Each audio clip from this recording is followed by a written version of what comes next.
Welcome to Getting Fit for Life, a podcast series devoted to helping you find the motivation, inspiration, and determination you need to achieve and exceed all of your fitness goals. Hi guys, I'm JT from MyFitMoto. I'm a nationally certified personal trainer with over 25 years of fitness experience. And I'm going to use all my years of experience and everything that I've learned in those years to help you achieve your fitness goals. You know, it's funny. I think about my fitness journey and how my journey started. And basically, my fitness journey started when I was in my early 20s. And I was playing competitive sports. And for me at that time, training was a way to gain and maintain a competitive advantage. So I trained pretty heavily for the sports that I was participating in. And also, you know, it looked good for the ladies as well. So it was a win-win situation. But anyway, my fitness journey started in my 20s. Then as I got into my late 20s and early 30s and my playing career was kind of coming to an end in terms of competitive sports anyway, I had a growing family, a new career, a lot of additional and new responsibilities. So subsequently, my training and my purpose for training was changing. And it began to evolve and change into something totally different. And I don't think that this is unique to me. I think this happens with a lot of people. I believe as time goes on, the reason or reasons for initiating a fitness program evolve or they change completely, which is probably why we see so much used exercise equipment for sale at local garage sales or on sites like OfferUp, eBay, and Craigslist, because people lose the reason why or the reason why they were working out in the first place or training in the first place has changed or evolved, and they either haven't adapted to that or have not embraced that or haven't identified a new reason why they should be continuing to train or why they should be continuing with a fitness program. So I think it's one of the main contributors to why people abandon their fitness programs and why they kind of, for lack of a better term, get lost. They kind of lose their purpose for working out or training. And so when that happens, it becomes very difficult to stay motivated and to stay focused and on track with your fitness program.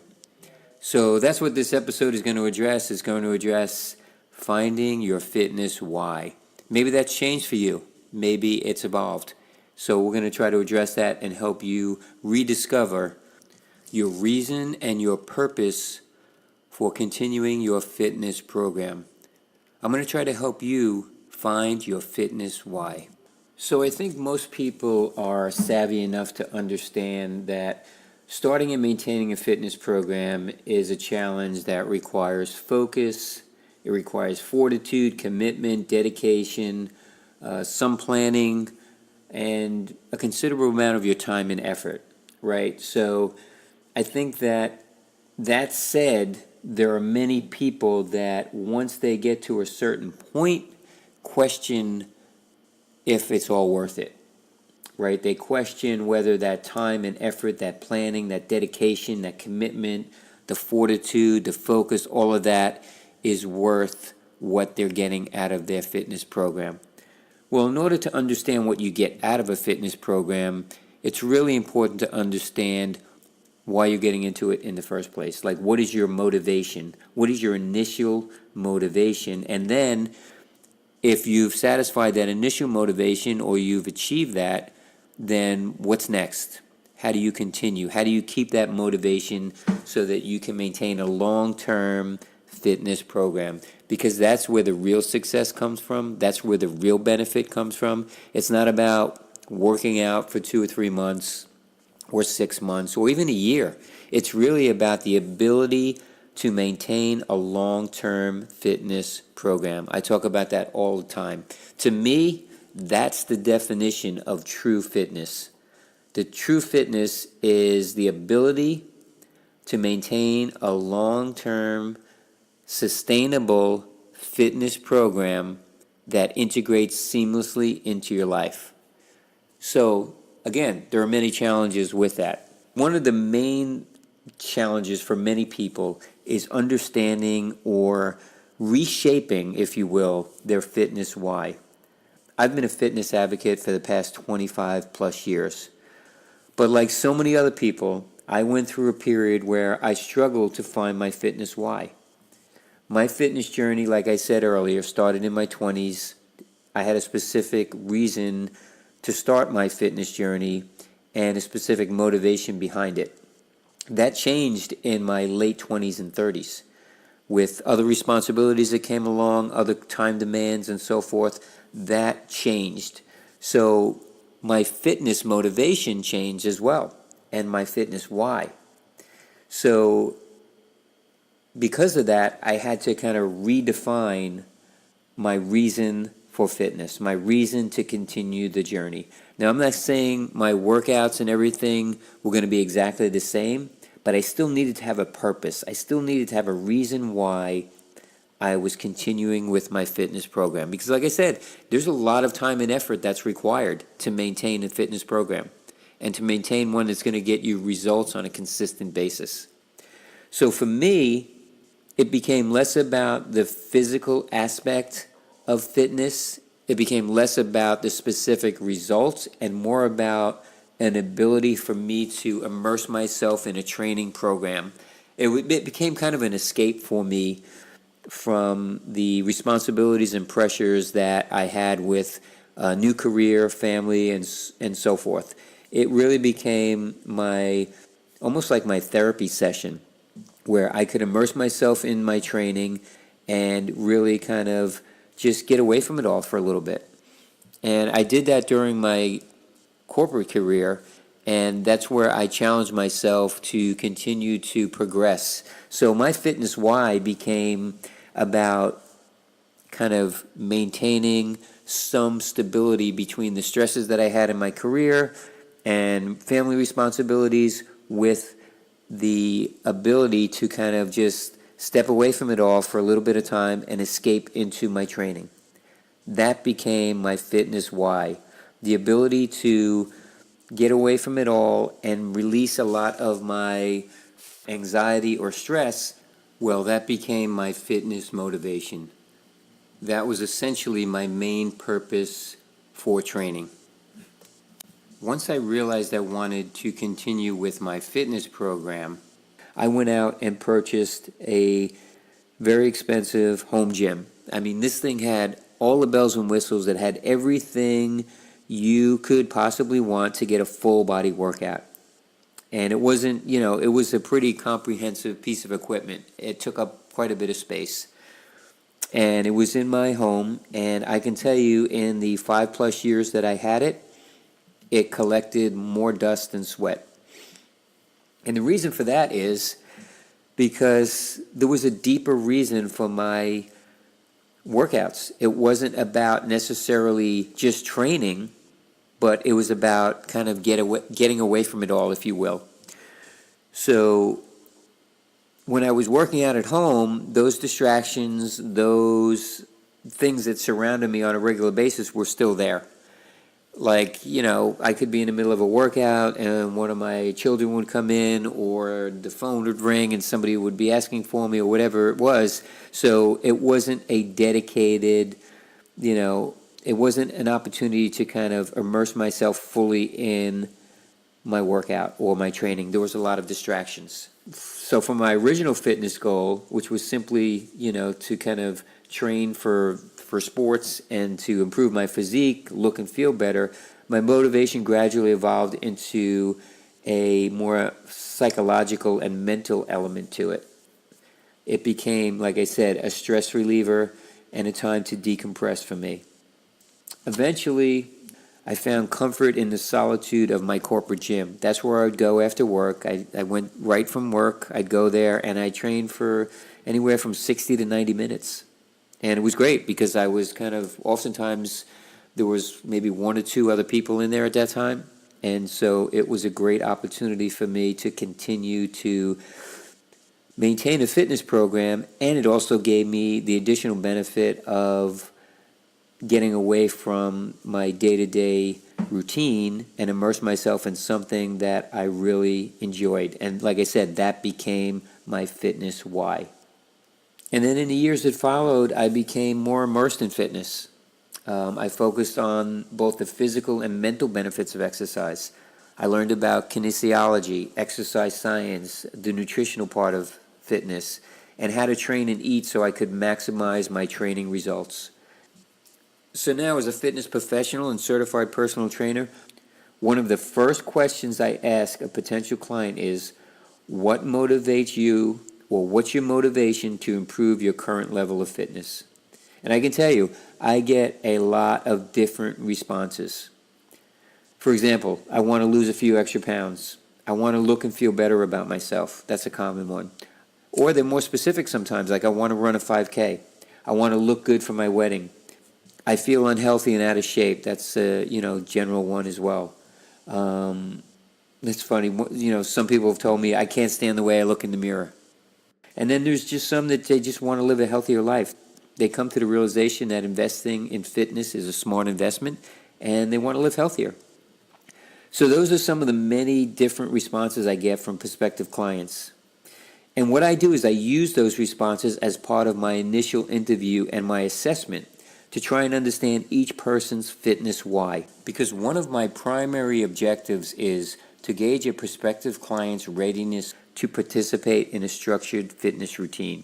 Because like I said earlier, a fitness program, one that is going to benefit you, is going to require your time and a considerable amount of effort. And my goal as a personal trainer is not only to teach and to educate, but also to plant and help nurture seeds that grow into a long-term fitness program.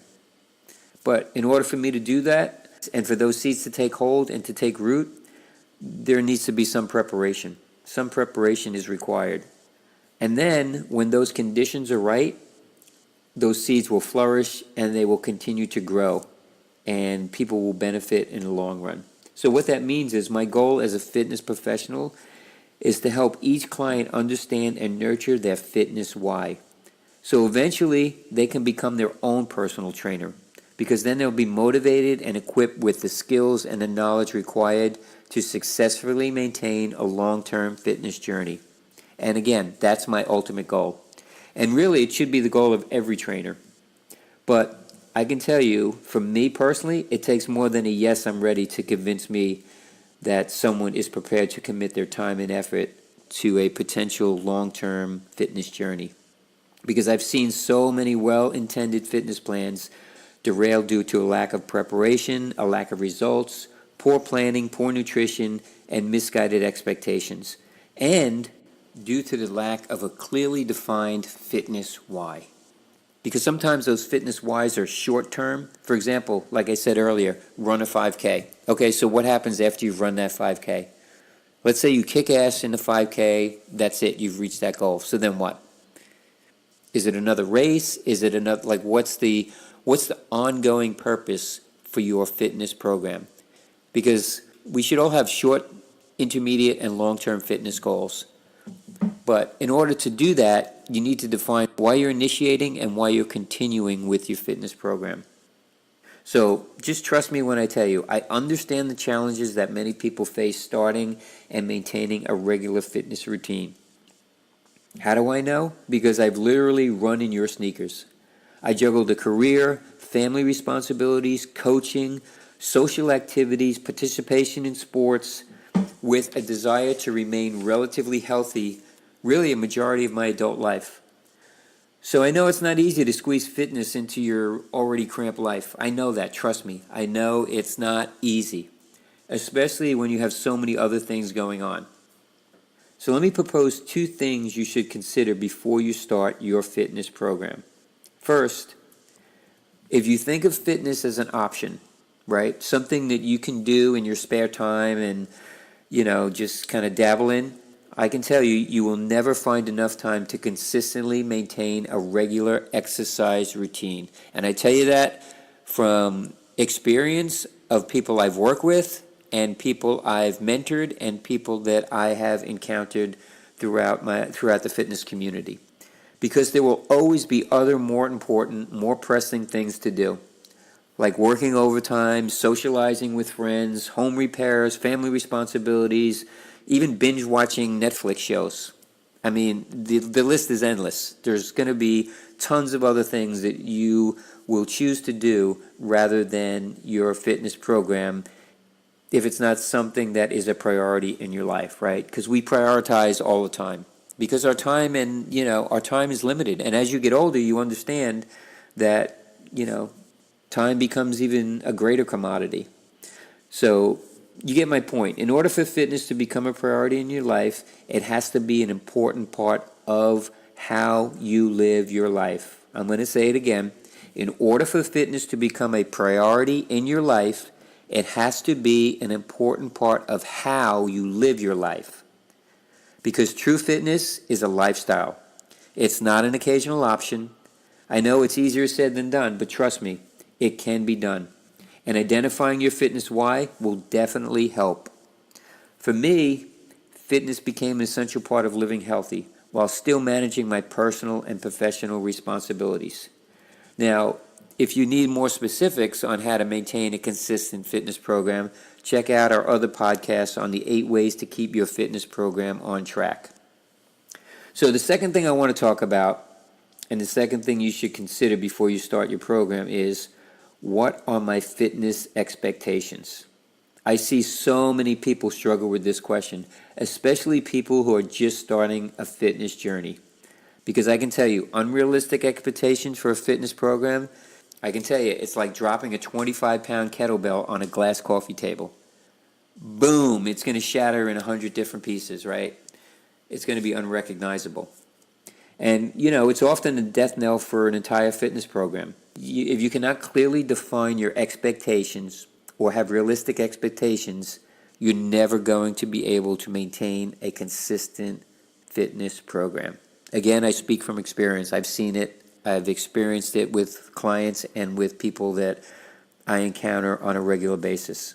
And that's why it's so important to establish realistic, achievable fitness goals before you even get started. And really, that all starts with developing a solid, doable fitness plan. And by doable, I mean a schedule that you can commit to for 3 to 4 months. So don't come up with a schedule that works for a couple of weeks and then it's off the rails. Because again, your program's going to quickly fall by the wayside.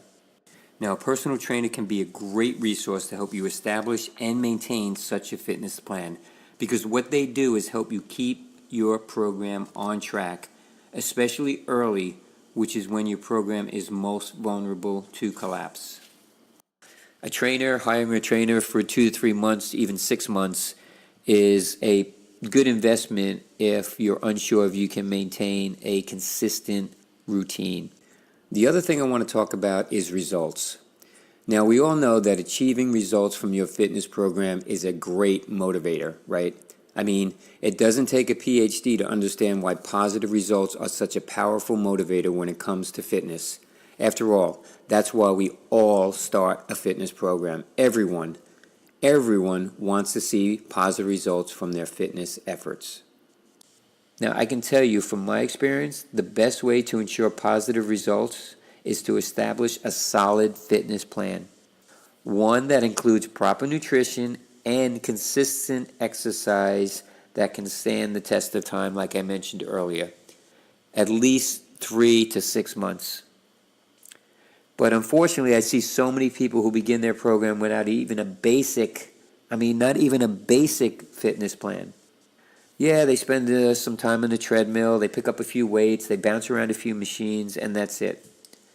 Now, that might suffice for a couple of weeks, 4 to 6 weeks even. And once your body acclimates or boredom sets in, well, then what? What do you got? You got nothing. So a short, intermediate, and long-term fitness plan will help establish your specific course of action. It'll set the groundwork. It'll be your blueprint for how you're going to proceed now and into the future. Now, your plan should be realistic, like I mentioned, and doable with regard to your current schedule. So don't plan to work out 6 days a week when you know realistically you can only do 3 or 4. Because what that does is it only adds to your frustration and disappointment when you fail to meet your own expectations. So what I would suggest is setting SMART, which is an acronym for specific, measurable, achievable, relevant, and time-bound fitness goals. Okay? Make your goals actionable. For example, I want to look and feel my absolute best. That's not an action-specific goal. It's very, very subjective. And therefore, success or lack of success can be interpreted in many different ways. The final thing I want to say about results is this. Like the commercial says, results will vary, okay? You and I could be working the same fitness program over the same period of time and experience entirely different results. Why? Well, first, we all have different physiological makeups, right? I mean, without going into too much detail, there's a lot of different variables from, the type of muscle you have, fast twitch, slow twitch, type 1 and type 2, muscle length. There's a lot of other factors like genetics, body composition, nutrition, past exercise experience. All these things factor into your specific results, right? So don't base your results on someone else. Unless you're a competitive athlete or a pro bodybuilder, the only person you really need to compete against is you. So identifying your fitness why will help establish your fitness milestones along the way. That's another good reason to understand your fitness why, because it'll help you set those milestones that you can check off along the way, and then you can keep adding to those and evolving as you go. A final thing here, there are no shortcuts. I mean, you've heard me say this time and time again. I know that, there's so much shit that gets posted on social media between Instagram and Facebook and all these other, social sites. It's a lot of nonsense, folks. It's a lot of BS.